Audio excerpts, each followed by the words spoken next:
வணக்கம். மீடியாவில் கடந்த சில நாட்களாக ஒரு செய்தி தொடர்ந்து வந்துகிட்டே இருக்குது. அது என்னென்னா, தமிழ்நாட்டுக்கு ஒரு 10 லட்சம் கோடி ரூபாய்க்கு கடன் இருக்குது.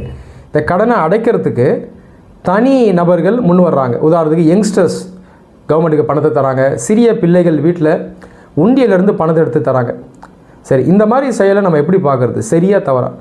நாட்டுடைய கடனை அடைக்கணும்னு சிட்டிசன்ஸ் நினைக்கிறத ஒரு மாரல் பேசிஸில் அவங்க அதை டியூட்டியாக செய்யணும்னு நினைக்கிறத நம்ம கண்டிப்பாக பாராட்டலாம். ஆனால் இது சயின்டிஃபிக்கானதா, லாஜிக்கலா அப்படின்றத பார்க்கணும். இதுக்கு பின்னாடி இருக்கிற எக்கனாமிக்ஸை நம்ம ஃபஸ்ட்டு புரிஞ்சுக்கணும். கிட்டத்தட்ட உலகத்தில் இருக்க எல்லா நாடுகளுக்கும் கடன் இருக்கும். ஜிடிபி வச்சு பார்த்திங்கன்னா அமெரிக்கா தான் லார்ஜஸ்ட் எக்கனாமி. அவங்களுக்கும் கடன் இருக்குது. சொல்லப்போனால் வேர்ல்டு லெவலில் அதிகமாக கடன் வாங்கின நாடுகள் லிஸ்ட் எடுத்து பார்த்திங்கன்னா இந்தியா ஒரு 15th ரேங்க்குக்கும் பின்னாடி தான் இருக்குது. அதே போல் தான் ஒரு நாட்டுக்குள்ளே இருக்க மாநிலங்களும் கடன் வாங்கும். இப்போ இந்தியாவுக்குள்ளே இருக்கிற தமிழ்நாட்டுடைய ஜிடிபி பார்த்திங்கன்னா கிட்டத்தட்ட ஒரு $400 பில்லியன். ரஃபாக பாகிஸ்தானுடைய ஜிடிபிக்கு ஈக்குவலான ஒரு எக்கனாமி, ஒரு பெரிய எக்கனாமி தான். இப்போ தமிழ்நாடு கடன் வாங்கலாமா அப்படின்னா வாங்கலாம். ஆனால் தமிழ்நாட்டுக்கு தற்போதைய கடன் கொஞ்சம் அதிகமாக தான் இருக்குது, அது உண்மை. பொதுவாகவே இந்த கடன் அப்படின்றது பொருளாதாரத்தில் ஒரு முக்கியமான கான்செப்ட். உலக அளவில் இந்த கேபிட்டல் மார்க்கெட் அப்படின்னு சொல்லக்கூடிய ஒரு சந்தையில் நாடுகளும் சரி, ப்ரைவேட் செக்டரும் சரி, தனி நபர்களும் சரி, ஒரு குறைவான இன்ட்ரெஸ்ட் ரேட்டுக்கு கடன் வாங்கக்கூடிய இந்த சந்தைங்கிறது எப்பயுமே இருக்கும், அது நல்லது. ஆனால் ஒரு நாடு அளவுக்கு அதிகமாக கடன் வாங்கிடக்கூடாது, அதில் நம்ம கவனமாக இருக்கணும். இப்போ தமிழ்நாட்டுக்கு ஏன் இந்த கடன் சுமை அதிகமாக இருக்குன்னா அதுக்கு நிறைய காரணங்கள் இருக்குது. டேக்ஸ் ரெவென்யூ போதுமான அளவுக்கு இருக்காது.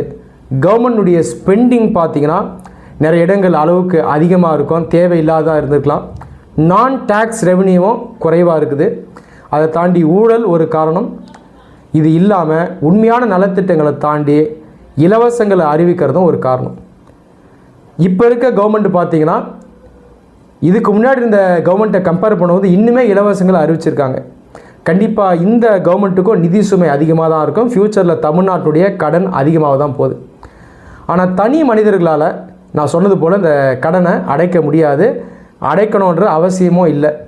அதற்கு பதிலாக நம்ம என்ன பண்ணணும்னா இந்த எக்கனாமி எஃபிஷியன்ட் ஆக்கணும், ரெவென்யூ இன்க்ரீஸ் பண்ணணும், தேவையில்லாத எக்ஸ்பெண்டிச்சரை குறைக்கணும், இலவசங்களை தவிர்க்கணும், ஊழலை குறைக்கணும். இதை பண்ணணும். அதை தாண்டி தனிநபர்கள் உங்கள் கையில் பணம் நிறையா இருக்குன்னா நீங்கள் ப்ராப்பரான இன்வெஸ்ட்மெண்ட் டூல்ஸில் அதை இன்வெஸ்ட் பண்ணுங்கள். Stock, bonds, national saving scheme, fixed deposit, post office saving scheme, infrastructure bond, இந்த மாதிரி ஸ்கீம்ஸில் இம்ப்ளிமெண்ட் பண்ணிங்கன்னா அது கேபிட்டல் மார்க்கெட்டை ஃபர்தராக ஸ்ட்ரெங்தன் பண்ணணும். ஸோ இதுதான் நம்ம ப்ராப்பராக எக்கனாமிக்கு கான்ட்ரிபியூட் பண்ணக்கூடிய ஒரு முறை. இதை நீங்கள் செஞ்சாலே நம்ம ஒரு நல்ல டெவலப்மெண்ட்டை நோக்கி போகலாம்.